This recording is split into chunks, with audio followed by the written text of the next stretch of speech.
I don't know. So we had to come here and do this podcast thing with Dennis. What's his last name? Dennis something. But I know he surfs. So there's really good waves today, and I want to make it really short so we get out of here and go surfing. So I brought some wax and some energy food. Smoked oysters, 9 grams of protein. Ooh, my favorite. So if you from the dollar store. Eat this and put your wax on your board and make the interview really short. We'll go hit some waves together, all right?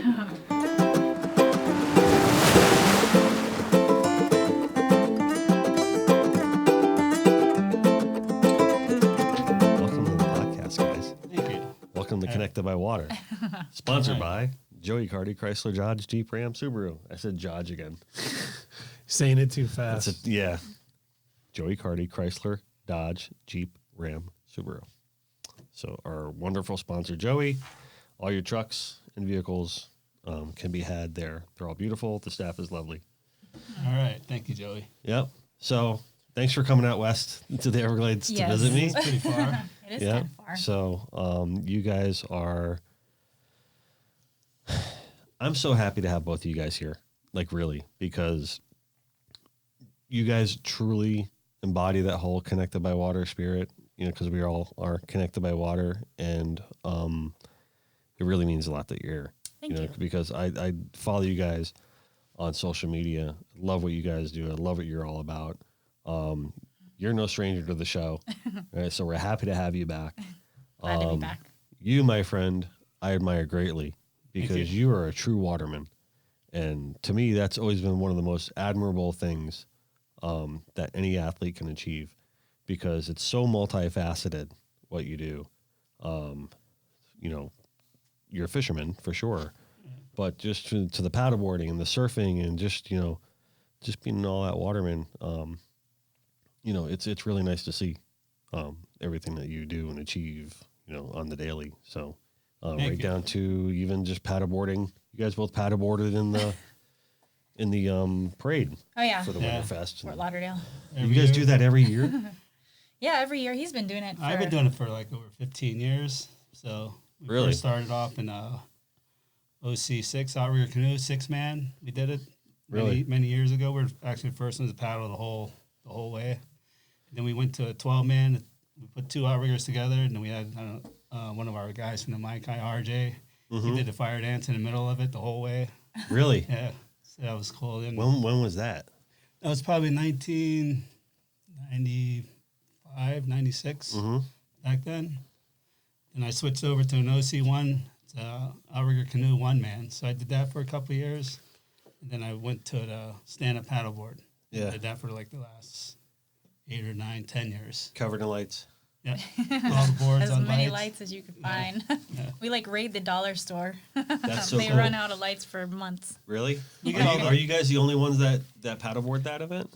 No, when we first started, it was me and my friend Jim. We started, I did it one year, and then he came with me the next year, and then a couple other people started jumping on. Yeah. And then it kind of got a little popular, and then everybody stopped. Yeah. And with just me and her kept doing it. It's not really like the most... I mean, we have a fun time, but, you know, a lot of times the weather's terrible. Yeah, the weather's bad. Like, the it's current, really... Yeah, it the can be wind. cold and windy and rainy. Like, this is the first year that it's actually been it's really nice. And it's fun because when it's nice, we can... Like, we usually stop halfway and then we go over to the house parties and see all our friends and stuff. But when it's not nice, then you're kind of just, like, grinding. Right. But you're not going fast because it's a parade. And it's still a 12-mile paddle. Yeah. You still have to paddle. Yeah. So no matter what. You better hope there's not a strong north wind. Yeah, I mean, there's been, like, times where it it's could been... be like north winds and incoming tide or outgoing tides cold and working against you. Raining, cold. So a lot of people, they think that it looks fun and everything, but it is fun sometimes. But the weather, it could be freezing cold or it could be really nice. So they usually just come along with us one year. and you gotta, they don't we're going to go no matter what anyway. So, Right. so you're either going to make a commitment or no commitment. So, but we just go anyway. I mean, I love it. Yeah, it makes it feel like Christmas. Like it. And a lot of people, they're in certain areas, they're looking for us to come. Yeah, you guys are like a thing now. Yeah. And all the bridges, where everybody hangs out at all the bridges, they give you like the most applause and they love us. That's so So cool. we go like right next to them and they just like, hey, they made it. Yeah. That's so cool. it's And then you guys watch it on TV later? Because Sometimes, they film it, right? Yeah, they film it. No, Yeah. we see it all in the water. By about halfway, when we start stopping, the boats start passing more. So Yeah. by the time we're at the end, we're actually getting a lot of chop because they've already turned around. Yeah, once we get past Lauderdale by the sea, we hang out a little bit, watch them, and then the boats are coming back, so all the backwash is really hard. Harder to get back to. We get to Lake Santa Barbara. It's kind of a pain. So that's where it ends at Lake Santa Barbara, right? Yeah, so we go to the end, and our friend has a house down there. We just paddle to his house, Jamie. Yeah, I was gonna say, what do you guys plan? Like, just plant one car at the end, or? Well, so we have usually our friends drop us. One of our friend friends. Brett and Scott, they drop us off. It's like a yearly thing. All right, we're gonna take you guys down there, drop us off at the boat ramp, Right. 7th Avenue. Yeah. Then they park the car, their truck there. Yeah. Up at Lake Santa Barbara. But this year we had because of the situation in the water down there, they advised us, Fort Lauderdale? with all the the poo-poo. The situation, The that situation. we're definitely going to bring up today. Yeah. They That they situation? advised us not to. Kathy that runs the parade, she basically said, well, you don't have to paddle it if you don't want. But we were like, well, we want it, especially since it might be the last year. We don't know. So we're like, well, we'll find a good spot to put in that's not in that area. So, we get all like decked out and kind of like goofy parade looking like. Mm-hmm. And we put in at Coconuts. So Coconuts we're like restaurant. carrying our board really with cool. all these like outfits and lights and stuff. People are past looking at there. us They're like, like, what in the world? And we're there early, like 4:30. So 5, it's still daylight, and everybody's looking at us, and like, what are these people doing? Yeah. But it was pretty fun. That's a blast. Then we just though. jumped in the parade from there, and then went. So that was good. So you're originally from Hawaii? Yeah. Yeah. Big Island, Kona. Kona? Yeah, Big Island. So How went long back and forth, and I came here in '82. Yeah. We've been back and forth, and came in '82, and then I was in Fort Lauderdale for a while, and then moved up to Pompano. What brings you to Fort Lauderdale from Hawaii? Well, my ex-wife was an entertainer at the Maikai. Gotcha. So she was a dancer there. So back then they would get girls and guys dancing from Hawaii. Uh-huh. So, hey, want to go to the Maikai? Then came over there. Yeah. So came by over. circumstance, matter of circumstance. Yeah. Came back there, yeah. Cool. So 6 months turned into another, 30 years, I think. Yeah, it's funny how 20-something it's years. just we were just Crazy. talking about that before the show. Like we didn't plan on being here in our Coral Springs studio or even Coral Springs in general for as long as we have. Right. The plan was always just to bounce right back out to Pompano, but How many years has it been now? 6 years. Yeah, Our that's crazy. thing on Facebook just popped up the other day of like that whole day when I quit my day job moment. Okay. Like, it's like, Yeah. here's your memory from 6 years ago. I was like, wow. Ready? Yeah. Yeah. That's So, nuts. I mean, in some ways it feels like yesterday, and in some ways it feels like forever ago. Mm-hmm. You know, Yeah. like Makes because sense. if you think about it, like if I put myself back at my old job, oh man, it just seems like forever ago. You know what I mean? Like, but we've been like moving so fast here and like doing so many things that the journey here so far is just hasn't seemed that long Right. to me. So busy. That's why I guess how it can seem like both Yeah. ways. But That's cool. I mean, we're just enjoying it and having fun and expanding by necessity, and yeah. That's awesome. Yeah, so I mean, it's cool. I'm not complaining. We're just trying to have a good time. That's why we started Yeah. the podcast because, we also talked about how being out here, like, no one comes to see you unless like they mean it, and then, which I kind of like, but that's another reason why I want to start a podcast, because I still do love like people and my friends, and I Right. like meeting new people. And it's funny about the show. It's like I'll bring on my friends, and then I'll bring on people that I have never met before, like right now. Right. You know what I mean? And it's really cool. I think it's a really cool format to like learn new and interesting Yeah. things about people. So Yeah, because there are some interesting people around here. yeah, For sure. yeah. There's Sometimes you wouldn't there's even know. interesting people, and then there's interesting people. Yeah. But, yeah. Well, how did I say it when I said it? I don't know. Did I say Well, like if you're on the east interesting side, you or- wouldn't get no work done. Everybody would be stopping by. Nothing. Yeah. Hey, Yeah, it would check be. this out. Let's It go would be over here. nuts. Yeah, it'd be nuts. I mean, plus too, I'd probably be more tempted to like, Skip work. yeah, leave, leave and go out to Everybody's the having playground. fun. Yeah, head out to the playground. Go for lunch. 5 hours later, come back. Yep, yep, Drunk. yep. Drunk and salty. Exactly. Drunk and salty is no way to go through life. Said no one ever. I know. I'm like, wait a minute. Not in January, anyways. So. I was actually, I want to talk to you about. I thought it was really interesting. I didn't know this, that you were the surfing coach for Gibbons. Yeah. Yep. When did you do that? So that was at least 15 years ago. I guess maybe not that long, 10 years ago. So how long did you do that for? A couple of years. They had like a little high school series. Yeah. A lot of people didn't know about it, and then they asked me to be the coach. So Red Bull was putting it on actually, and then Red Bull was. Yeah. So that's why we all had Red Bull stuff back then, way back then. Yeah, I went to Gibbons. Yeah, that's why.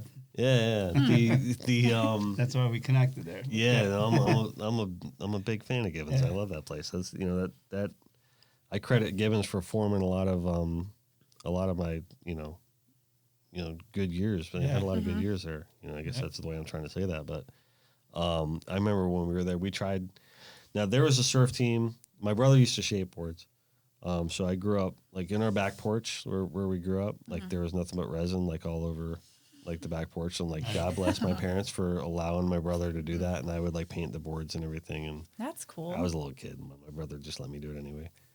I was always an artist. Gotta find those. Were you using the Sharpie then, or no? I was using like sometimes paint pens or just like whatever. And then, but I would paint too sometimes with like an airbrush or whatever, like right on the Clark foam, and then he would just resin over it. Yeah, but that was like a lifetime ago.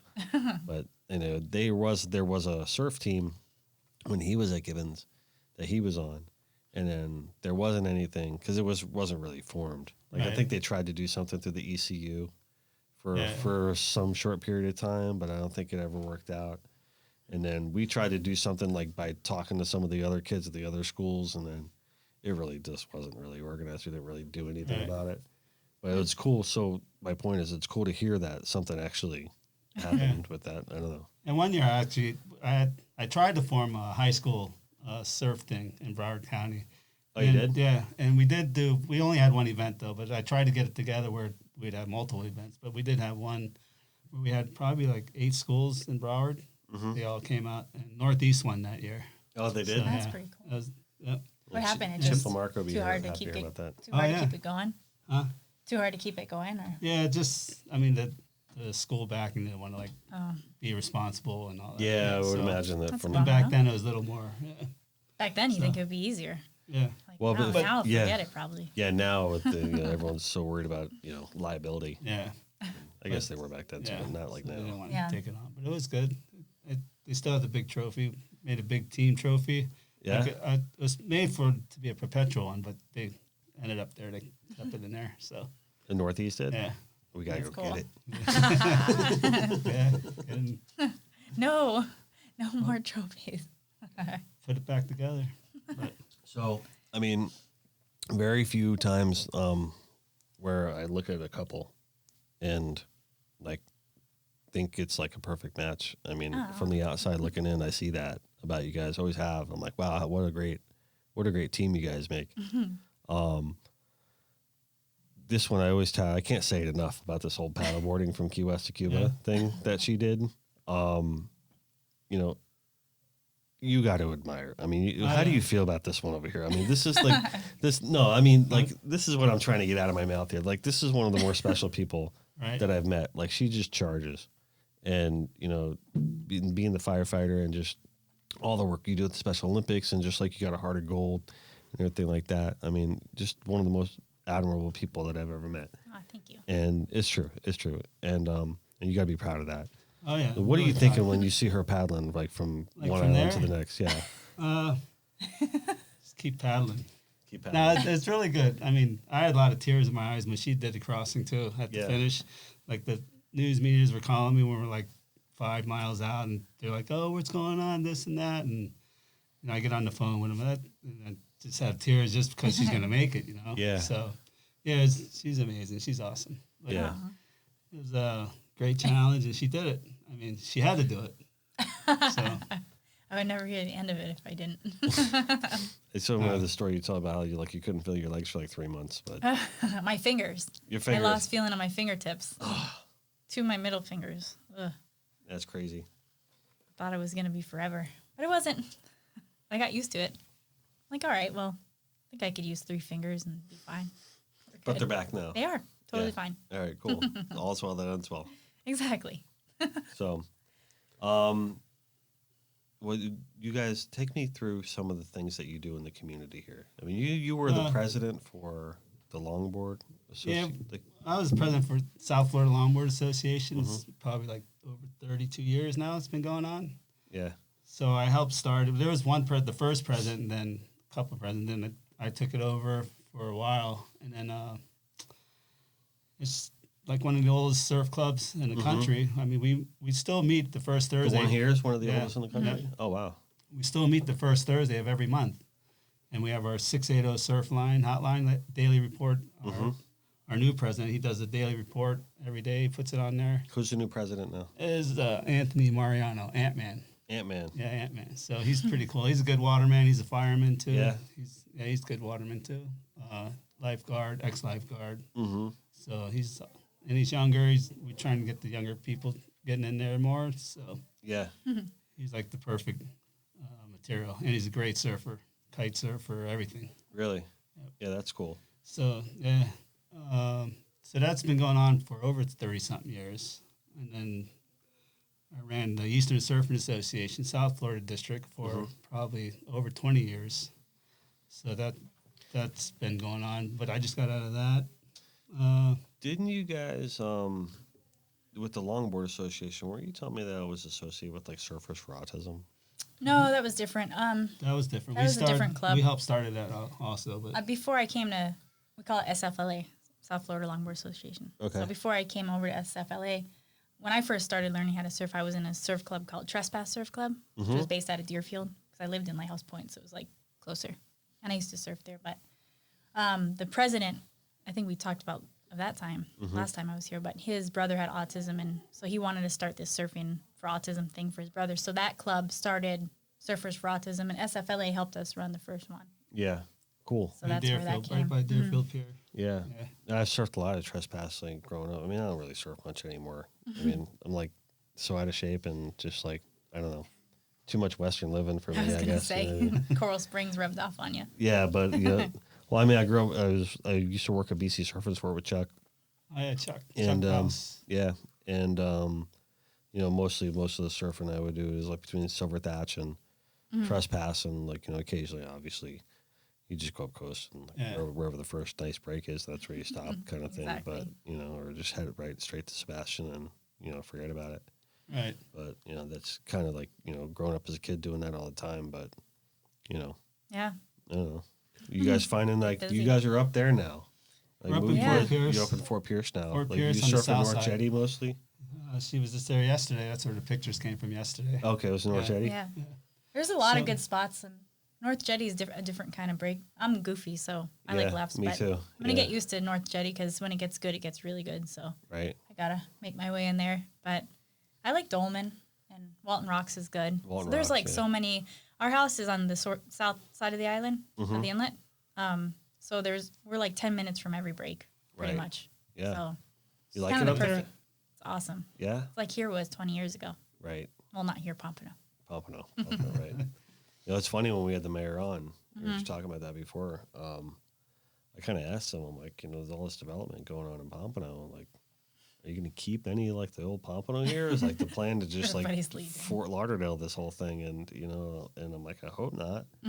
And he's like, no, we want to keep the charm of Pompano and everything like that. So, I don't know. The way things are going, Yeah. I mean, it's not looking that way. I mean, it's looking like really, really, really getting developed. I went to but- the post office this morning. Right there, that big high rise right there. I'm like, whoa. Yeah. Like, looks like it's like going to break right on the post office. Like a big wave's coming. Is it the one right near the... But community center. Which, the oh, park, yeah. by the park. So the new one, right off Atlantic, yeah. It's like Yeah. casting that huge shadow, like, right over the road. Yeah.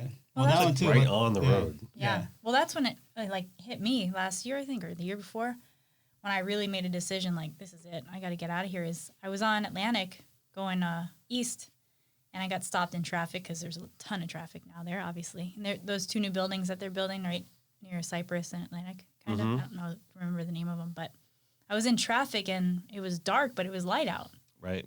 And I was like, what the heck? And I was like, you know what? No, this is not.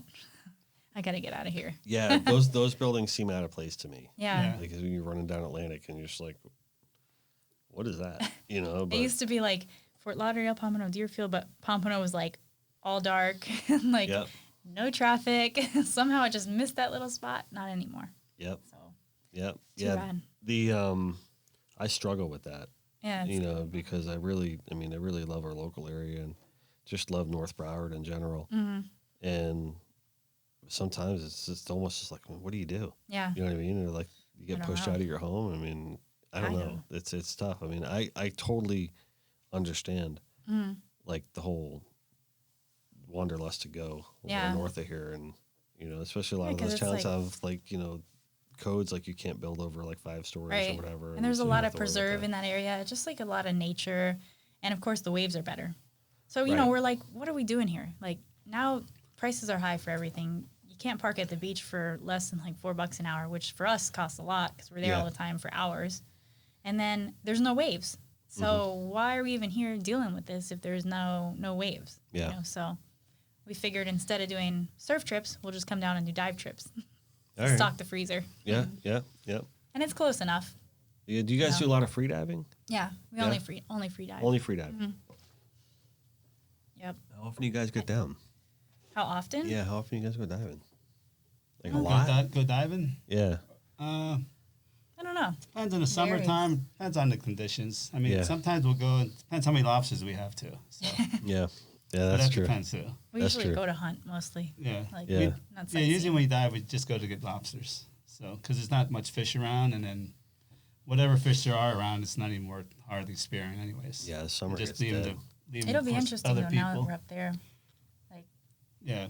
I mean, he's always free dive. I worked on a dive boat when I was going to paramedic school years ago. That was tank diving, but I don't do that anymore. We just free dive. It's way more fun. But up there, we're kind of like, so when we free dive now, he has an old surfboard, like 6 foot, that he has a milk crate on, and we just put our gear in there and loopers and stuff. He has it all rigged up, and we swim. So we swim around for like 4 or 5 hours till we're done. But up there, it's kind of a little more sharky. Yeah. So we're kind of like, maybe we need to upgrade to paddleboard size or. A little sharky. And you know, you want to swim because you want to see where the holes are and see what, you know, you want to be swimming while you're looking. Mm-hmm. Yeah, it's like getting dragged behind a boat. Maybe once we get used to it up there. I don't think we'll be dragging much up there. Yeah, that's what I mean. It's like, you know, you feel like you're trolling yourself. Yeah. But the lobsters are a lot bigger up there. Up there? Yeah. So, well, it's because no one's diving down together. Yeah, I guess it'll be. It'll make it worth it. Come and get me. Who's going to get you first? You only need to get 2 and you're good for a bit. Yeah. You guys recently got out to Hawaii, though, didn't you? Yeah, we go out every year. Every year you go? His parents live there. there. My parents are still there, so go see my parents and my brother and my family. Yeah, that's cool. Still out there, so. Yep, so we go out. I'll probably get out there more. I'm dying to get out there. I've never been out there. Oh, you'll love it. Yeah, you gotta go. Set up your artwork and for sure. Drawing right away. I've been told by more than one person that if I ever go to Hawaii, then I'm probably never going to come back. Yeah, I don't know. It's nice. It's pretty. Kind of like here a little bit, but just different. Just mountains. Just mountains and more waves, but it's similar. Pretty crowded. I mean, it's really crowded. Certain islands are really crowded. Yeah. It's worse than here, actually. But is it really? Yeah. Well, the Big Island's because there's only packed, like one right? road. Well, the Big Island's the biggest island, but it's the least populated island. Mm-hmm. So, well, then I'm getting that confused with. Yeah. I'm getting that confused with Oahu then. Yeah. Right. Yeah. Okay. So the Big Island is called Hawaii. Right.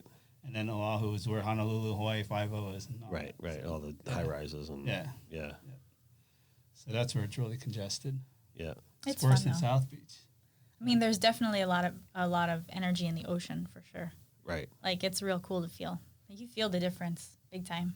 Yeah, I felt that. I mean, when I was a couple years ago, I don't know when it was at this point, but I surfed in Costa Rica. Mm-hmm. And those Pacific waves are a lot harder. Yeah. I mean, like heavier harder, mm-hmm. you know, than the ones we got like, here. Woo, man. You know, it's like you feel like I like what's out there, and I'm like, okay, now I get what people are talking about when they say we surf shore break. Yeah. You know? Pounded, right? Yeah. Yeah, for sure. You fish with Slob City? Slob City, Carl Torsen, yeah. Yeah, that's cool. You guys had a good year last year, didn't you? Yeah, last year we almost won the whole series. I remember that. You guys came close. Yeah, but for some reason, we always have some little breakdown Oh, that's right. I remember that. During tournaments, something always happens. It was like the last tournament, though. The last tournament, they put the live well on the intake backwards, so we're running to where we needed to go in the morning. We checked our bait wells and they were getting emptied, so our baits were dying. No. Half of them died. So we wanted to make the run, but we couldn't make the run. So we just had to fish wherever. My goodness. So we stopped. The first stop was off of, I think, maybe right off before Boynton Inlet, probably, just south of there. Well, I didn't realize that's what had happened. Yeah. I thought you had mechanical failure on, the engines or something. But, usually we have mechanical failure like that. So the year before, we ran up to Fort Pierce and we blew an engine. The funny thing is, I kept seeing Carl post up about after every tournament and getting all jacked up about it, and then I read that story that he posted. I was so bummed out. But every year something's gonna happen. And they had it too. Yeah. So we were there, but yeah, we got a third and a second, and then the last tournament. I don't know what we ended up with. We need to be in the top 5. I even came home early for that one to celebrate. I was somewhere at a conference or something. Oh my goodness! I'm like, "Ooh, this is gonna be great." Yeah. And he's like, "You won't believe what happened." Oh no! What? All our bait died. But Carl, he's a great guy. He's doing really well. Slav City Charters, so that's a good year. Yeah, sure. He's got a 60-pound king, 60-something, 2 days ago, I think. Right. Yeah, he's fishing out of Palm Beach, so he's one of the best captains out of Palm Beach. Yeah. So, and yeah, right on. Yeah, that's cool. Yeah. You caught a big wahoo. I got a big mahi. It was a big mahi. Yeah. I got a 68. That's a big mahi. Yeah, we were off of... we were just talking to Ricky about the one he caught at the Meat Mayhem last year. Yeah. Too. That was a big one, too. That's so nice. I love when those big mahis come up, man. Is that the one on the wall? Or? Yeah. Oh, yeah. That's a good story. Yeah, so I fished with this couple. They're like weekend warrior booze cruisers. Dave and Karen on light duty. They got like a 21-foot Cape Horn or something. But light duty? Yeah. Light, L-I-T-E. Yeah. Yeah. So flat, calm day in the summer. I don't think the fish is too good or whatever because it's really calm and flat. And I heard nothing's been biting. So we're running out. We're running out of Fort Lauderdale. So we're running about 3-4 miles. I see 4 boats piled up together out there. So I go, let's run over there. Maybe something's over there. So we run over there.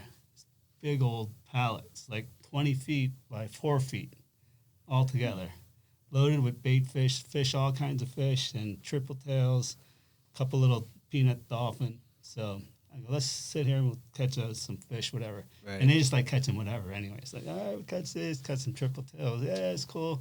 So I call my friends and I go, hey, what's biting? Anything outside? Nothing offshore. Anything anywhere? No. So I said, well, let's just sit here on this pallet. So we just sat here for an hour. Oh, God. Over an hour, we're sitting there and we're catching all these little fish. And all the boats are coming, charter boats coming around us. So now we're kind of a little further north. And then all of a sudden, a big school of dolphin come. They come by the boat.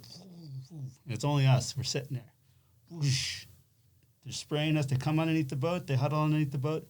Big blue marlin comes, chasing them. Things come whoosh, and the spray is spraying us. It's coming by the boat, whoosh, trying to catch the mahis. Hey, let's try to catch this thing. So we put out we didn't have no live bait, but we put out a ballyhoo. We started trolling around. Our little rod. You're going for the marlin. Yeah, we just had our biggest reel was the Shimano 30. So yeah, things hooked up.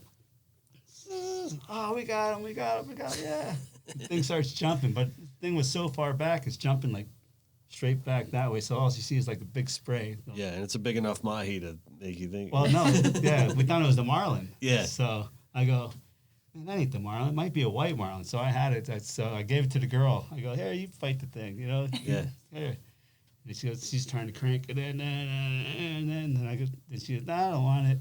She was already tired. So I said, all right, take back. The thing turned. It's a big bull. I don't want you it. can see that thing. Yeah. Big Did bull. she grab the rod back after? I gave it back to her. I said, yeah, take that thing. She starts reeling some more. Then I gave it to the husband. Dave starts cranking. So everybody was reeling this thing. And I said, all right, we all get to share reeling it in. So when the thing gets closer, Dave just drive the boat and then carrying hand me the gaff. So brought it by the boat. Yeah. Gaffed it, threw it in the boat. Yeah. So we just started partying, drinking. Yeah, for sure. And we're about 8 miles off by then, off of Hillsborough Inlet. So Yeah, that's killer, man. And then we came into Lighthouse Point Marina, weighed them right there. See, that's my favorite right there. That story you told, like to me, that's like those are my favorite kind of fishing stories. Like when you're just with like some friends and you all are just gonna have a good time and you have that moment together. Yeah. I mean, that's the best. I mean, it's like tournament setting and like all that's cool. Right. You know what I mean? Or like Stress. yeah, stressful, and like if you're on like a big like sport fish or something like that, where you almost feel like you're supposed to catch fish like that. Right. You know what I mean? But like when you're just like tooling around with your friends and you find like a pallet and then like you hit like the fish lottery. Yeah, You know what I mean? It's like you're like so stoked like that because it's like more unlikely and you just all just there to have a good time. People are wondering why you sit on that thing so long. You know, it's like like a McDonald's in the middle of the desert. You know? Right, like, right. Where else are the fish gonna go? Yep. Sooner or later, something's got to come. So, Exactly. Right, Exactly. so- Yeah, it's like a fad. Like they'll They come came. around it Yeah. eventually. So that was pretty cool. Yeah, we're excited. Yeah, that's awesome. What did you bring with you there? Some of our Victoria's good eggnog here.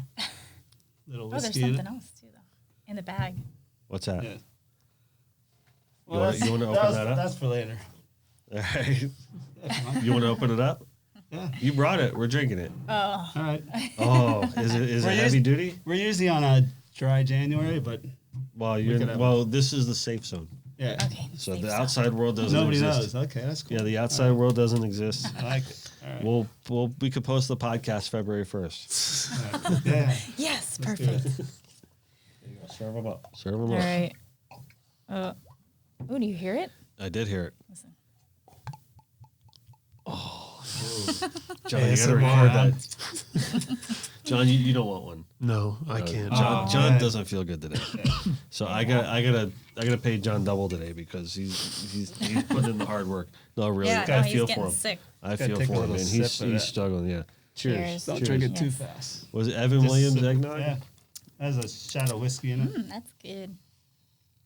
You know what? This is the best after Tasty. a nice cold day when there's good swell and you surfed all day. Yeah. And you just hang out in the parking lot with your friends and drink this. Wow. Usually I keep one. Not That too is much good. Yeah, it's really good. Real good. You just turned me on to something special. Yeah. So usually around the holidays they all sell Yep. those. Evan You can go to Williams. Yeah, I always drink that Yeah. stuff around Christmas. Do you? Yep. The Evan Williams? Yep. Yeah. Yeah, they make a Some couple like different Walgreens. ones. This was They're my all first good. experience with it. So, Really? Yeah. Like Good, even huh? Walgreens has a good one too. But this is the only Oh, ones where that was they that have one at? next at the wine shop out of McNabb. Oh. Right on. Cheers twice for that Yeah, one. All right. that's Yeah, good for sure. stuff. Absolutely. Happy belated Christmas then, Yeah. because you brought the eggnog. Good thing it's February. I said we have to start doing dry January and February because it's the shorter month. And a lot of stuff goes on in January now. It Yeah. used to be like Christmas and all this other holiday stuff, and then January was just like a dead zone. Now it's not. It's Yeah. like Well, plus you got playoff football too, like every Yeah. weekend, and it's kind of like there's always something. yeah, always something, and it's like good weather, and I'd rather go for the Want sober to have a October glass one. of wine. Do sober October. October. Sober. Oh, that's a Yeah, good one. right? Because Actually, then that's actually a good then idea. at the, after Halloween, then you can Yeah. enjoy your All That's Saints good Day one. with Might have to do that. a pint. Might have to change it Yeah, because this January's been tough. January's been tough. So Maybe it's just the move. That's probably what it is. that's another thing too. You guys did dry January during a move. I know. They say. Yeah, I heard that. Terrible. I've heard that like a move is the same stress level as when people go through like experience a death that Oh, if really? someone's close to them, or if they go through like a divorce. Ugh. Like the stress you experience, Oh, like they say that you experience the same level of stress during a move because you got all these things on your mind, Hmm. Yeah. and you don't really want to deal with it. Right. You know what I mean? So at the But you same have time, to. but you have to. You Yeah. have to just like get through it, and it's like whatever. Because nobody true. likes moving. Like moving's no fun. I think I've been trying to keep it calm, and my that eyes why been you've been like twitching for that? like 2 weeks.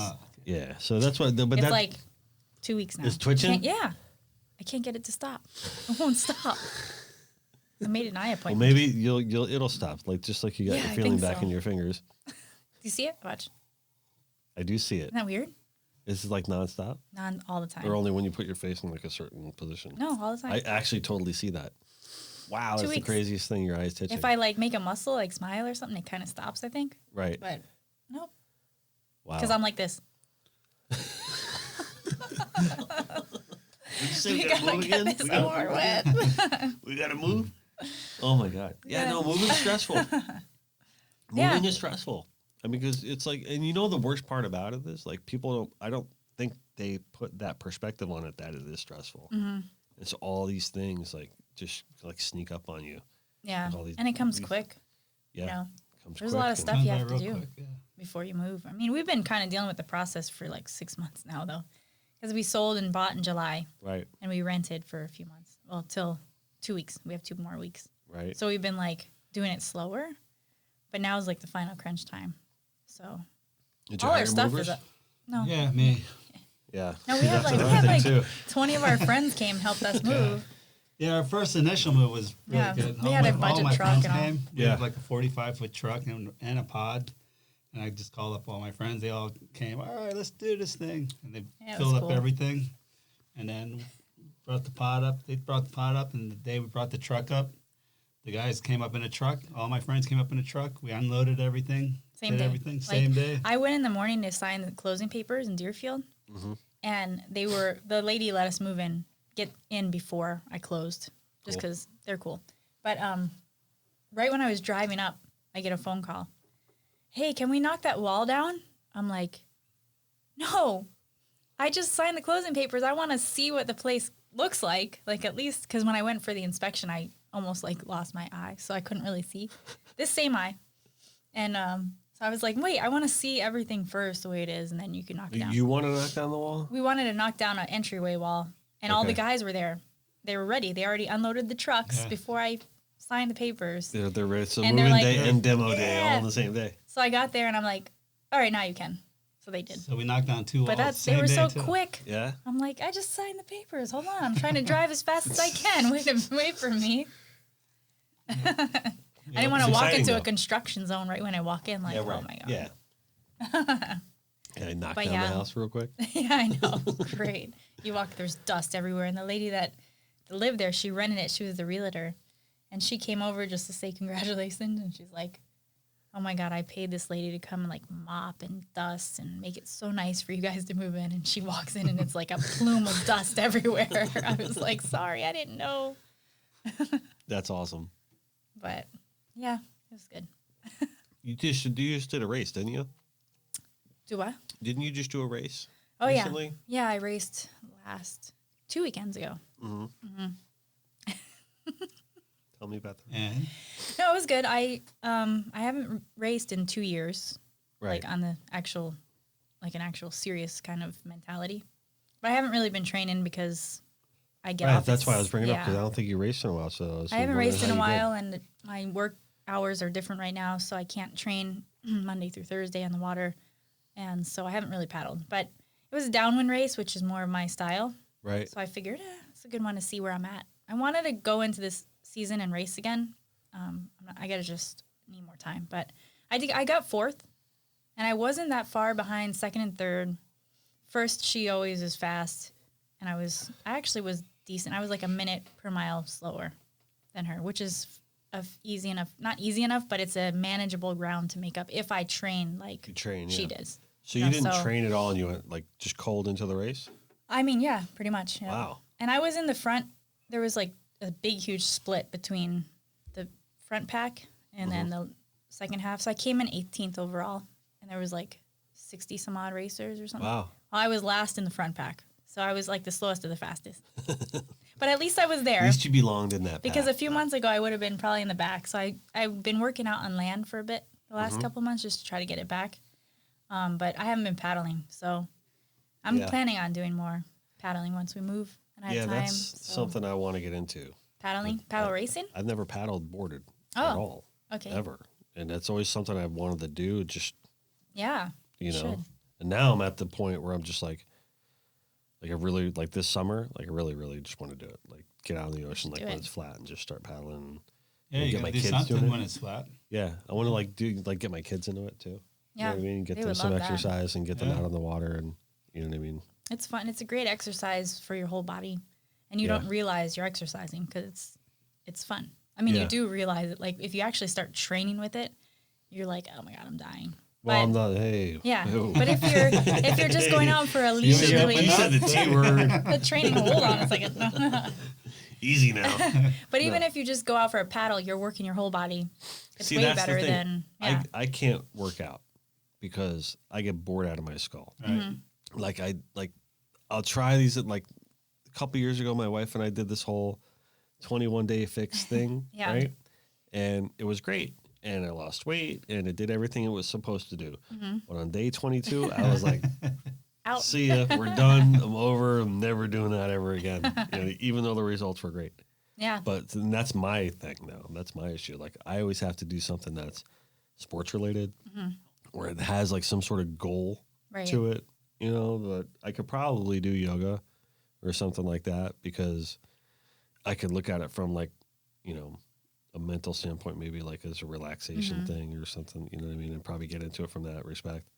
But as far as just like going to the gym and like working out and doing cardio and everything like that, It's not I very would probably fun. do that for like a week. Yeah. And then, like him. Then I would never do it again. Yeah. He doesn't train. Yeah, I can't. But he's Hawaiian.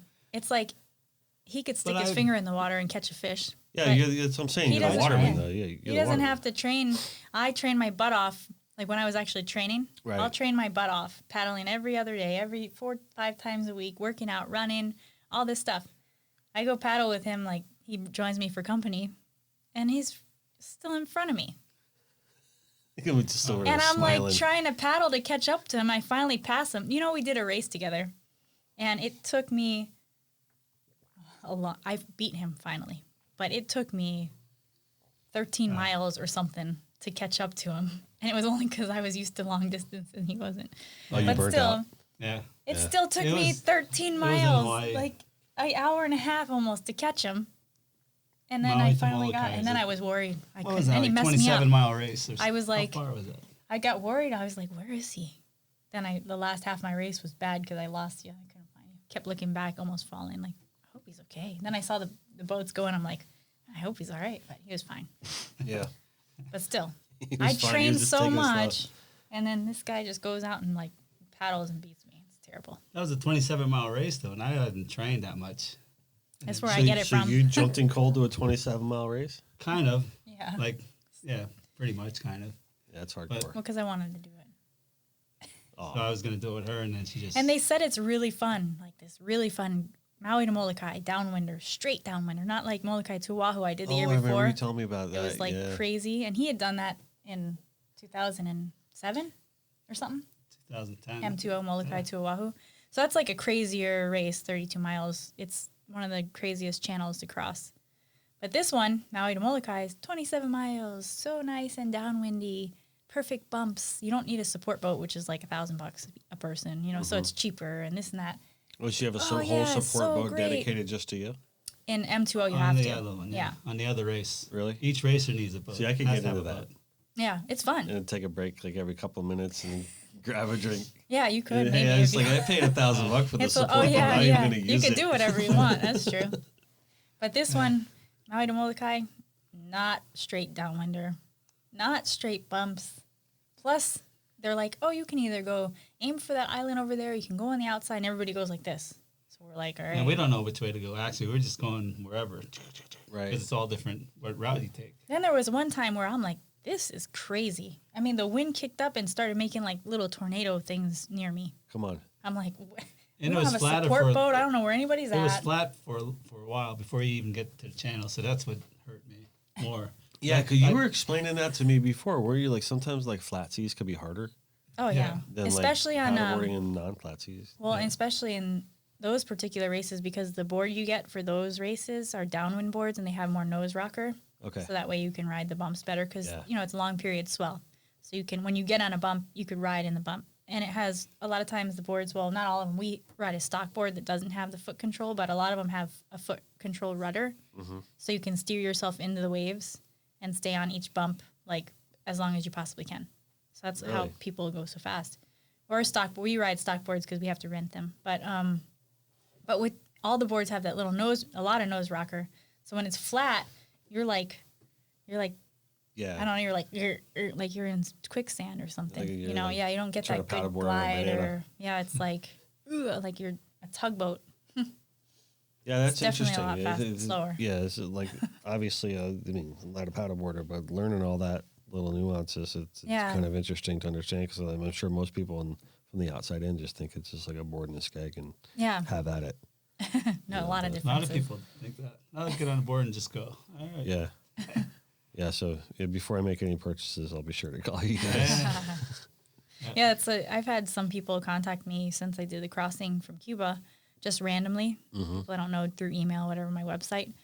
And they're like, hey, I really want to do this crossing. And I always told myself, if somebody needs help for whatever it is, like, I'm going to respond. Because I had an experience where, like a lot of experiences where when I needed help with this or other things throughout my career, like, and you reach out to, like, people who you were looking up to or whatever, and they don't reply. And you know they saw it, you know what I mean, or something like that. And you're like, I didn't like that. So I always told myself, if somebody reaches out to me, I'll do what I can to help them with information, whatever I can do. So people will write to me and be like, hey, I want to do the same crossing for whatever reason it is, and can you give me logistics? And I'll be like, okay. And, like, you look them up, and it's like they never paddleboarded before. They never were on the water. Why in the world would you want to do that? I don't know, but it's like the same thing because they look at you and it looks so graceful. Right. But they don't realize the whole, all the technical aspects of it. So they just want to jump in and do, like, some monstrous thing. And I'm like, oh, by the way, have you paddleboarded before? That is crazy. Like, we should probably start there. Yeah, you should probably just, like... But you don't want to crush anybody's dreams. Yeah, try starting at the end of the pier and work your way into the shore real quick. Slow down there, Sparky.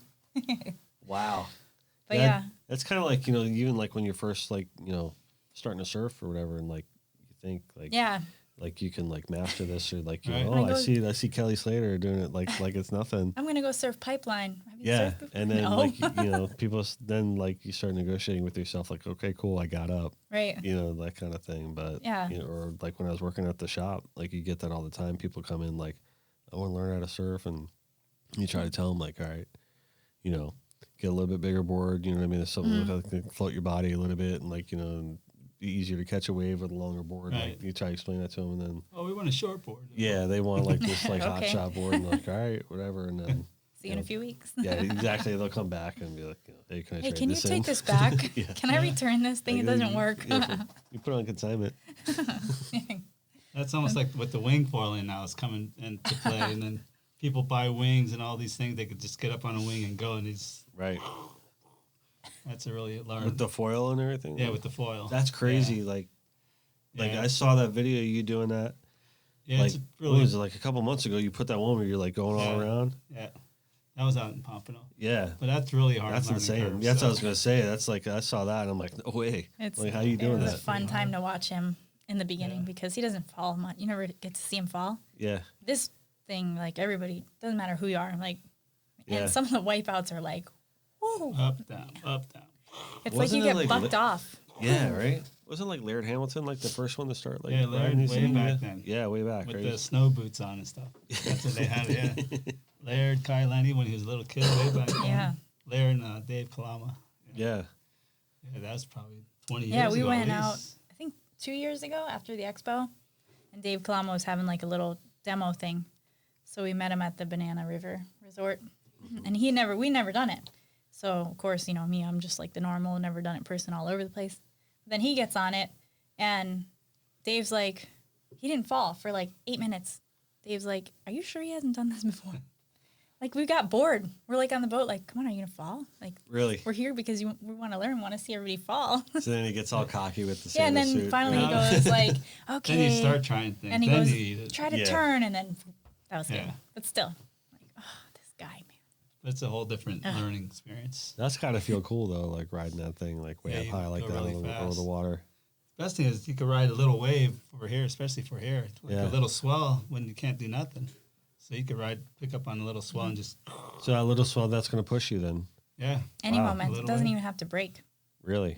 You could just barely break to catch it. Well, we're subfoiling, so we're on a paddleboard with the sup, with the foil on it. So just a little wave that breaks, it's going to just break, and then just the wave itself, the swell, you just ride the swell without even breaking. You ever ground out an endo on that Yeah, thing? Yeah. Ground out and like A couple times. You go really fast too on that thing. I got wind knocked out of me. Really? Yeah. I actually wear a padded thing when I go. I still do it. I wear because I was falling so hard, like I mean, you get bruises all over the place, and then so now every time I go out, I wear my vest all the time. You never know when you're gonna fall, anyways. But it happens so quick. It's like, phew, like you're walking on ice and you slip. Oh man! It's like that quick. As soon as the wing comes out of the water, you're going straight down. Yeah. So the wing has to stay under the water. But it's just a whole different scenario and different thing. Weight distribution. It's really weird when you fall really fast. Mm-hmm. Because, like, if you ever have experienced that where, like, you're on the ground and don't even really remember falling, like, how the hell did I get on the ground so fast? That was like our neighbor last night. What happened? We put a bike out in our house that we're renting. And it's still there. Nobody stole it. It was a tester bike. Yeah. A tester to see if anybody's going to steal It was a nice beach cruiser, but we didn't want it. And we it's didn't all want to take rusty it. now. But it's still pretty good. And we just left it out in the carport. Okay. So when we moved there, nobody stole it. Yeah, pretty good for so pumping. my neighbor came over and Nice. said, hey. I said, here, you can take the bike now because we're starting to get rid of all our. Take the bike home. And he's had a couple of drinks. All right, I'm going to ride the bike. It's on the bike. No. Busted his eyebrow. Oh, no. So yeah, that caught him off guard. That was a quick fall. Oh man, I was going up in our attic. This is like a year ago, getting Christmas lights out. Oh no! And we have one of those attics where I actually have to prop the ladder up, right? And I don't know why I did this. For some reason, it's like one of those double ladders, and I did it the wrong way. Like, and I didn't realize that I did that the wrong way, and the thing gave out on me. Oh shit! Yeah, I ate it pretty hard. Yikes. Like I was like for a while, like my whole arm was like shaking, like that. Slide kind of down thing. it. I don't know. That's what I'm saying. I was like on the ground, like so fast. Oh god! Like I remember like That's trying to very like scary. catch myself in the attic, and then all of a sudden the attic just disappeared so quickly. Like there was You were like, just like, I was like I remember like grabbing like for the air like of Oh, the no. attic, like, and I ate it like pretty hard. Like I thought I like did like really more damage to myself than actually Yikes. happened. But yeah, when you like, there's like nothing more surprising than like a quick No. fall like that. Oh, yeah. That's the foil. But at least you land in water. Yeah, exactly. And once you get it, it feels great. Yeah, It's like floating, right on. riding a magic carpet. It's nice and quiet. Cool. You have any more races coming up? I don't know. Nothing big. I'm gonna do. Nothing you're planning to train for? I can't. I don't have time right now. That's the problem. I'll have time in 2 weeks more when we move. Mm-hmm. But there's another race February 8th I might do. That's on like the little Florida circuit. Right. But I'm not gonna have trained for that. But then after that, I might start training. I wanted to do a big race this year in North Carolina, but I don't think. I mean, that Carolina Cup one? yeah, I've it's heard of like that. one of the first bigger races of the year where you could kind of see where you're at. Yeah. And I mean, I kind of know where I'm at now. If I win, it would just be to like really see where I'm at. It just depends what I can do in February, March, and a bit of April. Mm-hmm. There's a lot going on. So, but I'm looking forward to it. Like a lot of the reason why I wanted to move and reroute my life was so I can spend more quality time with myself and my training and everything, like the passions and stuff. Because everything that I've done, even with the crossing, it's all been just jammed in. Like, Yeah. I don't even really know what I can do because I've never had the opportunity to really do it right. I've just jammed everything in. So- As someone who jams everything in myself, I can totally relate. What I Right? mean? Yeah, like it's, I was just thinking about that too, where, you can make a case for, okay, being in Pompano, like I'm talking from our perspective, like make a case for like being in Pompano and being around like a lot of the industry or a lot of the people and, or like move further north and be a little bit more secluded. Right. There's pluses and minuses to it. Like from a business and a networking standpoint, it's probably better off down here. But from a production standpoint, I bet you I can get like a lot more Yeah. done and like distance myself from a lot of the noise and probably create like maybe more meaningful work. I don't know. You know what I mean? You Well, I always mean, wonder my that. training's better up there for sure. I get better quality. My runs are faster because I'm more relaxed. I'm around like trees and there's no cars and the people and the action and stuff like down here. It's exhausting, to see Yeah. all that. And you don't want to get hit by a car. So you have to pick these routes that aren't really fun. You're running around a neighborhood with houses. And so up there I get to run an A1A and it's like trees everywhere, nothing Sure. else. And then my paddles are nicer because it's beautiful and there's a lot of access. I don't hear, if you don't live on the water and the beach is rough and you want to just get in some miles, you got to go to basically like George English because there's no water access. There's no water access. Yeah. So there, you can go anywhere. In There's tons of you're water dodging access. boats and wakes and Yeah, stuff all the wakes time. and it's Yeah. gross and now there's poo-poo in the water and you can't go. And so up there, it's like quality is so much better. Yeah. So even just the times we've gone up for like 4 days in a row, my training's been on point. Yeah, that's So, good. Which is awesome. And the intercoastal like really opens up there. Yeah. too, Indian doesn't it? River. Yeah, it's like Yeah. gets really wide and natural, Giant. and that's Where cool. we are, it's probably like a mile and a half or 2 miles, maybe Wide. further than that. Yeah, it's maybe really 3 wide. miles wide. Yeah, that's one of the things that I loved most about up that area is the way everything just kind of opens up on the And inside. then I haven't fished up there yet, but they said fishing up there is awesome. Oh, in the backwater. Just go wherever and fish. Yeah. Snook. Indian River. The inshore fishing up like that way, I know, I talked to, my buddy George Gods and then Rufus Wakeman, they live up there and they always tell me about, and it's commonly known too, like Yeah. the snook and the tarpon fishing up there Right. is just, phenomenal. Mostly the snook, Yeah. you know what I mean? I But haven't caught one of those yet. yeah, it's really good, like Stewart, especially in like Port St. Lucie River and all that, like the snook fishing, phenomenal. Yeah. It's Yeah. pretty. Probably one of the best snook fisheries. Would you agree with that? Probably one of the best snook fisheries in the world. area. Yeah. In Stewart. Yep. Yeah, probably Stewart for sure. Jensen Beach area. Yep. Yay. Yeah, for sure. It'll be fun. Stewart Inlet. That inlet they have there, right? The Where all Port the rocks- St. Lucie yeah. Inlet. Yeah. Yeah. That's all, yeah. Yep.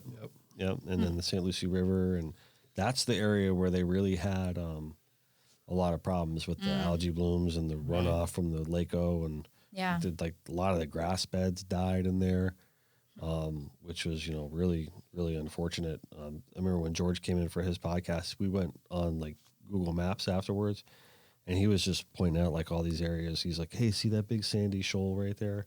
I'm like, yeah. He's like, that used to all be grass, like and like this, and he's like pointing out all sucks. these different areas like used to all be grass, and he's like, it's just not the same anymore. It's just going to take a long time for all that to grow back. Yeah. As long as we can keep like those not circumstances from happening again. Yeah. You know what I mean? But I mean, it's Yikes. devastating, and you got to get the oyster beds back and all that. Yeah. And, That's it's going to take a little time, but at least It'll at happen. least now it's like, it's happening now already. It's bouncing back, but we just got to make sure that crazy. those circumstances don't ever happen again, No, which is that's kind of bad. like, which makes me so infuriated about this whole Fort Lauderdale situation. Right. Because here we are, like, DeSantis comes and like into office, and his first move is like fire the entire water commission that made it that way in the first place, and then to put in a new group, and they seem to be managing it properly this time around. And then all of a sudden, boom, boom, boom, boom, our Right. sewers start popping, like balloons, and it's just like, come on, Infrastructure. you know what I mean? is Yeah, not- infrastructure.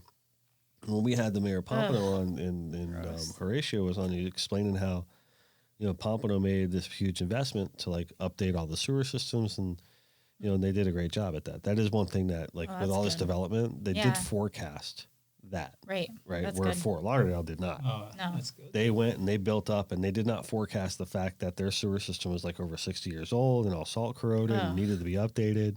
And apparently there was money earmarked for it. And this is Yeah. the big problem right now, that everyone's like, where'd that money go? The You know, corruption. yeah. So they're like, we're Cruise ships. yeah, where's the They're money that was earmarked as supposed to update the sewer system, because they would put Band-Aids on it, and clamp here and, ring there and whatever. And Now they're just like, now, now they're paying for it. yikes. You know what I mean? Well, not paying for it; they're paying the price. Right. Yeah. So it's kind of really makes everyone mad at that happened now. Yeah. Because there's no other way to look at it than it's got to all get replaced, because the time for And that's plugging gonna it up take a or while, putting a piece probably. of gum on it, it's done. It's over. We're past that point. Right. What was it? 7 leaks? How long is that going to take? That's going to take some time. Long time. Yeah. Long Real time. long. Yeah. I mean, you got to put forth And what a are plan. they supposed to do meanwhile? That's the thing. You got to like close it up somehow. Yeah. And Ugh. then start making a replacement plan. Right. Where's the money going to come from? You know what I mean? You're going to raise taxes again? I mean, Probably. I don't know. You probably Yikes. going to happen. You know what I mean? Yeah. I don't know. So That's it's why really we're like, unfortunate to see. Peace out. Yeah, exactly. So Sadly. it's really important. But here's the thing, though. This is what I want the rest of the state to kind of pay attention to. Like, don't think that can't happen to you. Right. Whatever town you live in Yeah. other than Fort Lauderdale, because That's it true. certainly can. Fort Lauderdale is just the example because it's developed So much earlier Yeah. than your town did. You know Yeah, what so I mean? hopefully everybody follows that example. And Right. plans ahead of time. Put the money where it's supposed to go. So if Yeah. you got like Yeah. so you got what, like Jacksonville and Tampa and Orlando, Fort Lauderdale, Miami, Right. like is like the main like big cities Yeah. in the state, in Tallahassee, you know, in Pensacola. But you know, those towns are probably, hopefully, with the exception of Fort Lauderdale, taking care of their sewer systems the right way. Yeah. I know in Broward, we had Chip LaMarca on recently.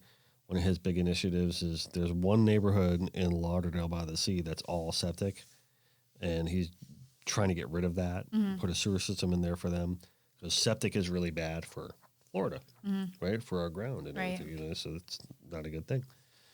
So that's one way to eliminate it. But hopefully the other towns are taking note of what's going on in Fort Lauderdale. Yeah, hopefully. Because we're assuming that Miami took care of their sewer system, or that's all fine. And we're assuming that Jacksonville and Tampa and Orlando, they're all taking care of their sewer system. That's fine. Although Orlando has its own runoff issues with the Everglades, right? So it's like Swamp. we're at the point where I think we need to kind of control Yeah. like the future And here. pay attention. Yeah, like Kind of. this is what we were, this is where we are, this is where we're heading. You know, because the Florida of Yeah. 40 years ago isn't the same Florida No. as it is today. So Crowded. you need to forecast Everywhere, that. yeah. Way overpopulated. Yeah, that's Well, the they're thing. still coming. So. I think the sprawl is the big There's thing, that. and how to manage that sprawl is you know, a major influence. If people want to point, and we talk about this on the show all the time. So if you're listening and you're hearing this up again on the show, I'm sorry, but I can't talk about it enough.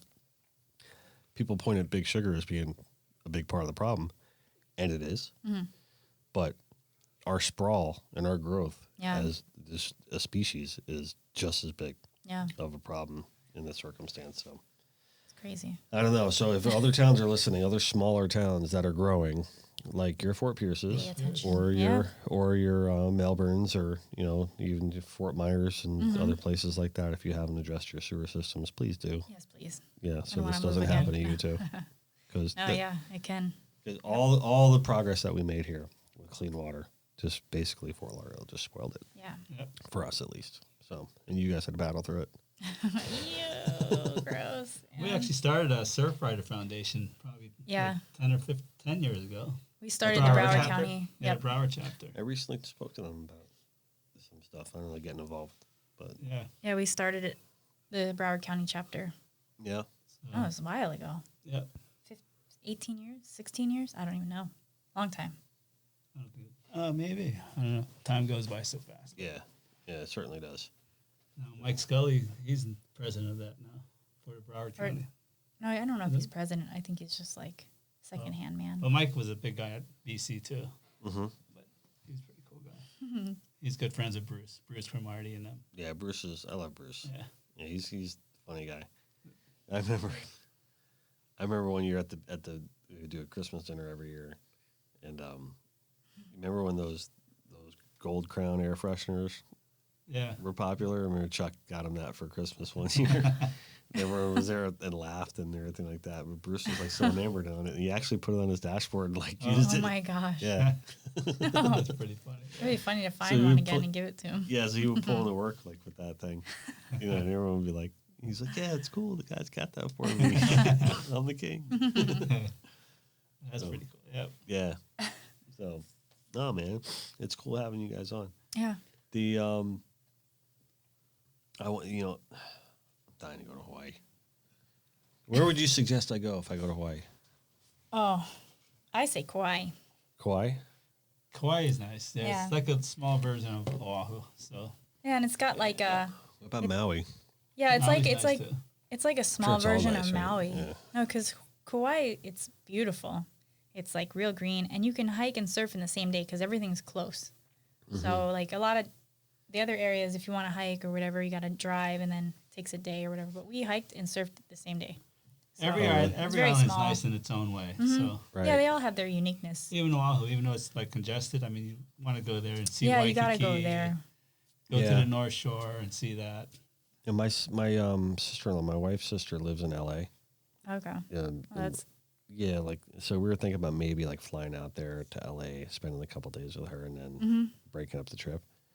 Because I imagine like taking my kids on a long trip like that. Oh yeah. You know, I don't know how good Yeah. they do. Yeah. But Oahu is cool. Waikiki, they got fun. I like surfing south side there. Fun. It's Yeah. really fun. Yeah. And the kids can surf too, right out in front of it's Duke's. They rent all these boards and stuff, and it's like there's really no reef. It's like volcanic rock there, kind of real smooth though, because everybody's there all the time. Right. So that's where they do a lot of the lessons for the kids. Okay. And even though it's crowded, you'll get rides that are like really long. Like it's fun.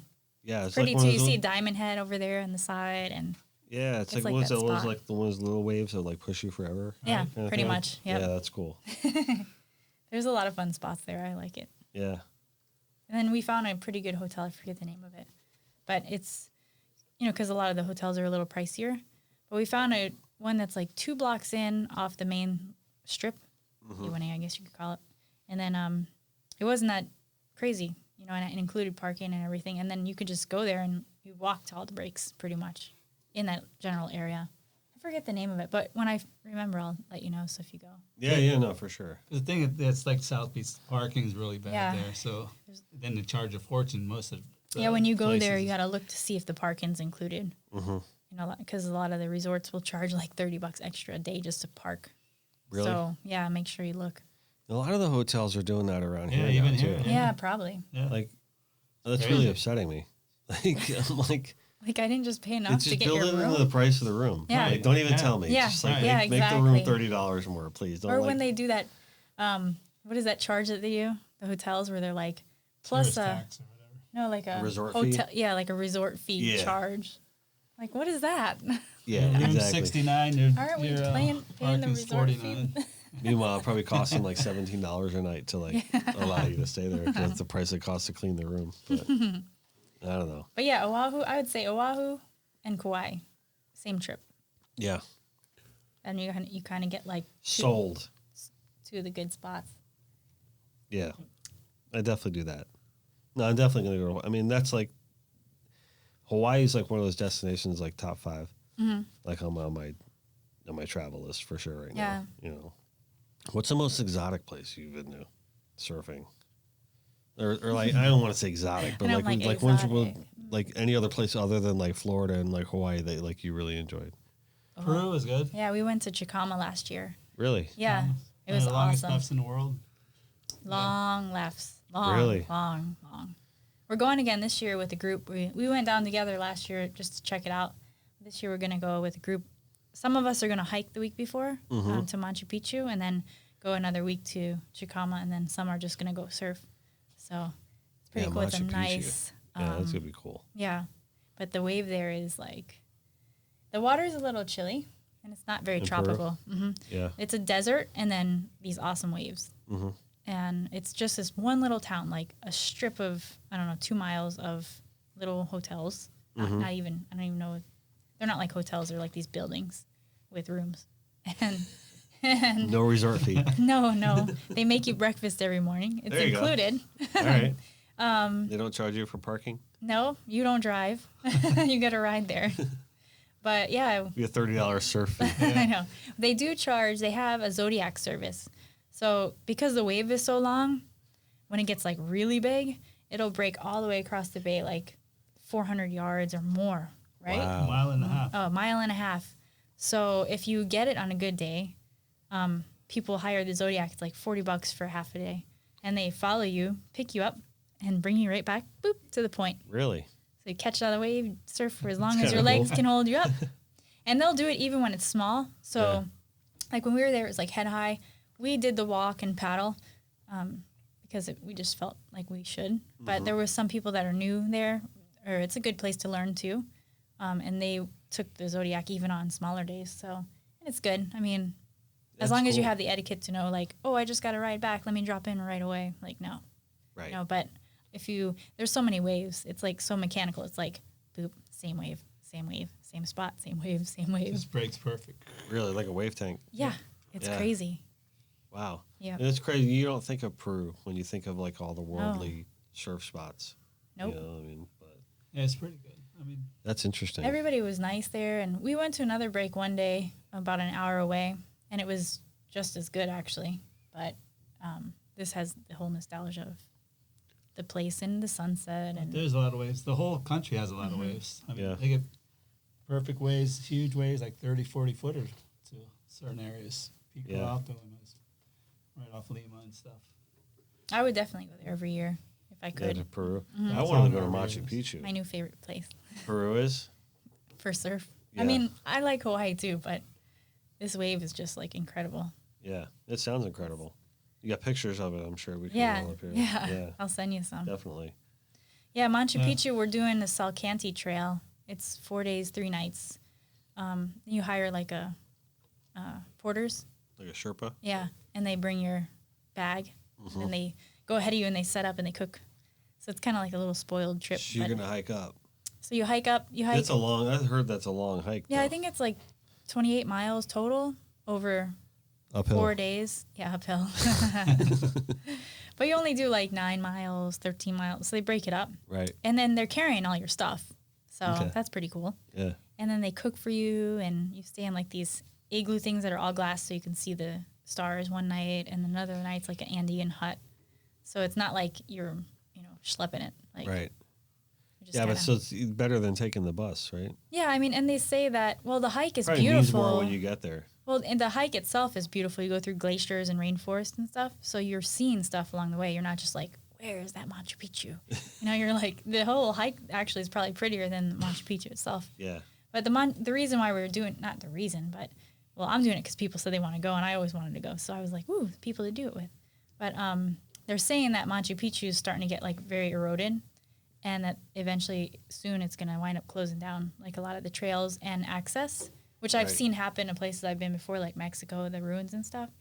So I was like, well, if you guys want to go, we should go now. Yeah, or that was my selling point, at least. Yeah, right. That's interesting to think about that, though, about it. If it gets worn out, worn down. I mean, because it's probably like the premier destination for them. I think so, probably, for their country. Especially the Inca Trail, too.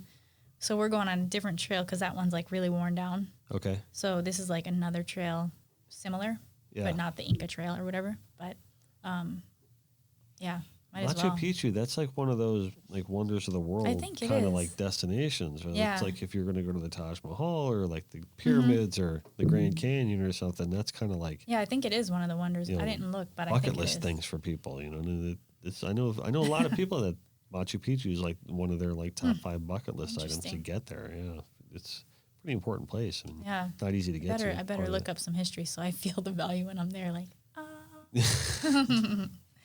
but it'll be fun. And I mean, like at this time in life, it's like when you get to do stuff with all your friends and we're like able to move like that, might as well, because when are you ever going to get to do stuff like that again? That's everybody's healthy or whatever. Yeah, if you want to call it a midlife crisis or whatever that I'm going through right now, I mean, I'm been thinking a lot about that lately. Of, like I got to stop saying, yeah, I'm gonna go there. Right. Yeah, I'm gonna go there. 45 years old now. I'm like, I haven't been there yet. Like, when am I going to get there? Yeah. You know what I mean? Like, I always say, like, oh, yeah, I told my wife, like, oh, we're going to take this trip. I mean, and you got to watch out because so much of my time is spent here in the studio. Right.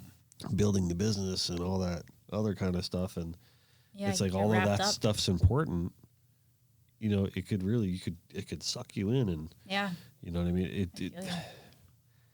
When you run your own business, it's like you build a beast. And what I mean by that is like, kind of like Little Shop of Horrors.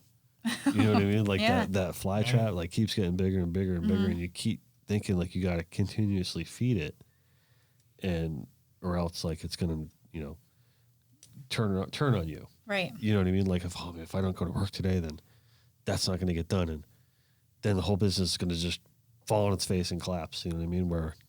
Meanwhile, I'm thinking I probably should have said yes to going fishing with Jimmy yesterday, but I had things to do. That's why I said no. And it's like I got to really like break that mindset. Yeah. Because it can eat you up. Yeah. I've heard it from a lot of people. Yeah. I mean, I'm getting to that point where it's like starting to eat me up a little bit. Right. Like I'm from the outside in, people think, oh yeah, you just paint fish all day long. It's like negative Ghost Rider. It is not what I do all day long. Exactly. You know what I mean? It's like that's our business. You know what I mean? But that's not how it moves out the door. Right. So. Yeah, you got to try to make a little time for you so you can still get all this out of the way. Yeah, for sure. Get it in So there. I'm like hearing all your stories of all these paddleboard adventures that you guys have, just really making me like want to like leave right now, like shut it all down. And I've always put travel like high on the priority list. So I've been a lot of places, you know, I've traveled a lot around the world, and I'm like the person that's like, I'm going to go, and like, I'm actually going to go. Like, I don't care if I have to go by myself.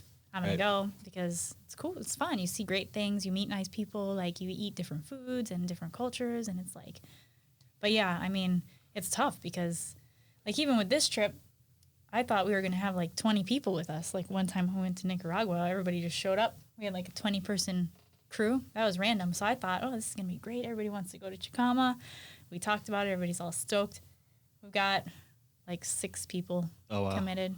Yeah. That's a big difference, surf trip or a hiking trip. No, well, they wanted to do they brought up the hike because I was all in it for the surf, and then people were like, oh, let's do a hike too. And I'm like, don't tease me. I'll go. Yeah.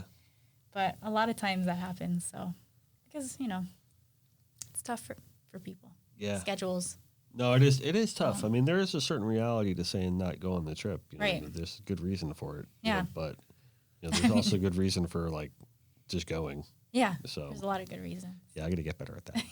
Get better at it. I got a lot of 2020 resolutions to kind of get myself in order about. So yeah. We'll start see. with one. Start with one. That's it, right? With the journey starts with one step. Exactly. Like that kind of thing.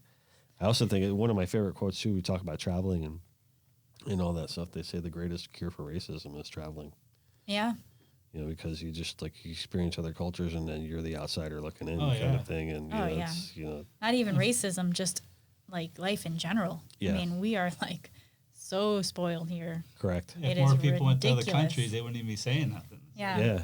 I said that to my daughter. What did I say? And I had to correct myself and then sit her down and explain what I just said. Mm-hmm. And she's 9 years old, so I got to start remembering, like, okay, the things I say, she's really making an impression at this age, right? And I said, oh God, she asked for something, and I said something to the effect of, we're not rich. Mm-hmm. You know what I mean? And I said, you know what? Time out. And I'd sit on the couch. I'm like, we are rich, all right? Just to let you know, we're rich spiritually, we're rich personally, we're rich because we have our family together. I had to like sit down and explain all these reasons why we're like emotionally rich and all that. Right. I said, but also, we are rich compared to the rest of the world, right? Even though we don't have the biggest house in Broward County or whatever, like that kind of thing. Like, we are rich compared to other countries. I go simply because we're Americans, right? And she looks at me like that. Like, you have to understand, and I don't want to, and I said, I don't want to make it sound like America is the best and everything like that. And, I said, but the reason we're very fortunate because this country offers us so much, and we have so many opportunities. And I explained it to her in a very kid-like way. And then she kind of like got it. Like, it's like, all right, cool. You know what I mean? Yeah, like cool. Talk my way out of that one. But I felt bad saying, oh, we're not rich, because that made me feel bad that I said that because I know how the rest of the world is. And I'm just like, wait a minute. Yeah. I don't want her to think like, I wanted to give her a little perspective on that. When I was a kid, my parents were like involved with the church, and they sent me to a couple of those mission trips in Mexico. Uh-huh. And we would help build churches and roofs of churches and stuff for like a week. And it was always like a really cool. How old were you? One year, I think I was 10. Yeah. And I think the next year I was 12 or something, like anywhere between 10 and 14, somewhere in there. I went twice. Mm-hmm. But it was like, whenever I'd come back, I was always like, wow. Like my parents live in Lighthouse Point. We'd be driving back from the airport, and I'd be going past all these giant houses. And I just came from like people who live in a house with no roof, and like there's sand on their, dirt or whatever, clay or chalk on their floor because it's coming from their walls. Yeah. So it was good for me as a kid just to do that, to like see that, I don't know. It was really cool. But at the same time, you make friends at that age you're playing piñata or soccer, and it's like the same stuff kids do here. Yeah. So it just showed me that everybody's pretty much the same, as far as it goes with that. Yeah, it's good to have that perspective as a kid. Yeah. You know what I mean? And grow into that as an adult. Mm-hmm. You know what I mean? Rather than the other way around, like waiting until you're like an adult to like get. And you could still see it now. Like we saw it in Peru, and I mean, I think it's good no matter, I guess, what age you are. But But it definitely helped as a kid to see it because I never really focused on that other stuff because of that, I think. You know, so it gave me that a little bit of experience to see, you know, those are my friends and we're not different and whatever. Like I didn't even think about anything. You know, I was just like, okay, I'll play soccer. Let's go. Yeah, right. Yeah, and a little humility as a kid isn't a bad thing. Yeah. You know, for a kid to experience that at a young age, I don't know. I think, you know. Right. Yeah, it was pretty cool. Good experience for sure. Yeah. Awesome. So what's next for you guys? Races. Putting on a race up in Fort Pierce. You're putting on a race up there? Yeah, we got a race going up there already. Really? Yep, March 14th. It's called the Treasure Coast Paddle Battle. Man, you guys don't stop. No. Well, this course is great. It's from the ocean. Well, we have two courses. The short course is in the Indian River side. The long course starts in the ocean, goes out in the intercoastal and lands on the Indian River side. So it's like a challenging course, which a lot of the racers like. The, you know, long distance racers or elite, whatever you want to call them. Right. So it's a really cool course. And it's been awesome because, like down here in South Florida, everything is flooded, right? We've got events every weekend, like 50 million events. Nobody knows who's doing what. And if I'm coming to yours because I might go to that one instead or whatever. So to get, you know, the support that we've gotten already up there, like even the city, they're like into it. They're like, we've been waiting for an event like this for years. Cool. Have a meeting with our sports committee, this and this and this. We do all these grants and we're like, what? Like, okay, this is awesome. Yeah, you know? nice. We've been very lucky down here with the local community supporting our event so we could run it, which has been great. But we've never been like where people are like, oh my God, thank you guys. This is going to be awesome. How can we help? That's got to make We're you like, feel good. Okay. And we don't know a lot of the businesses up there. So that was an initial challenge where we're like, all right, how are we going to get sponsors to help us pay for trophies and things like that? But, you know, the first year is going to be the first year, but just the fact that the city is encompassed it all and like they're like, okay, we want to help. We want to grow this thing over the years. We're like, wow, like that's kind of a relief. Yeah, Because for sure. I wasn't expecting that. I thought we were going to have to be like, you know, you can't park there. There's too many people. Like I thought we were going to be, who knew? Like I didn't know if they were going to have a problem with our event or whatever. It's But they're always like, nice to have the city on your side. yeah, they're like, can you do it at our marina? Can you do this? And I'm like, this is awesome. Yeah. You know, what a great welcome. March 14th? So, yeah, March 14th. What's the name of the event? Treasure Coast Paddle Battle. Paddle Battle. Yeah. I like it. Nice. It's going to be fun. Well, if you need Good any help event. from me, anything I can do to help you, you got my full support. So, Awesome. Yeah, Thank you. definitely. Awesome. So, Yeah, so March that's our 14th, Paddle Battle. Fort Pierce. Treasure Coast Paddle Battle. Yep. Fort Pierce. And it's where? From where? Off the beach? It's off. The main setup is at JC Park, Okay. which is on the south side of the inlet, about a mile south. And then that's where everything's going to happen. So any new people want to paddle or whatever, we'll have everything off there. And then anybody who is elite paddlers or wants to do longer course, they go across the street, directly across the street, and they start on the beach and then land at the park where everybody's at. Okay. It's 6 miles. 6. So it's either a 3 mile or 6 mile. Okay. And someone wants to sign up for that or get can information go on it, how they do it. TreasureCoastPaddleBattle.com. There you Or go. we have our Facebook, Or the same Facebook. name. Yep. And we also are doing any paddle crafts welcome. So it doesn't have to be just stand up. We added the OC6, Outrigger Canoe 6. So a couple teams are coming. We have OC2 and OC1. And there's been people who are in surf skis, they want to paddle, they can. We don't necessarily have a division for them because we don't know if they're going to actually show up or not. Yeah. But all crafts are welcome. Cool. Very cool. You can swim it if you want. That sounds like an awesome event. I'm happy you're getting the city behind you. Yeah. Like that. That's cool. Yeah, there's a lot of opportunity up there. It's at that stage of the beginning of growth, which Right. could be good or bad.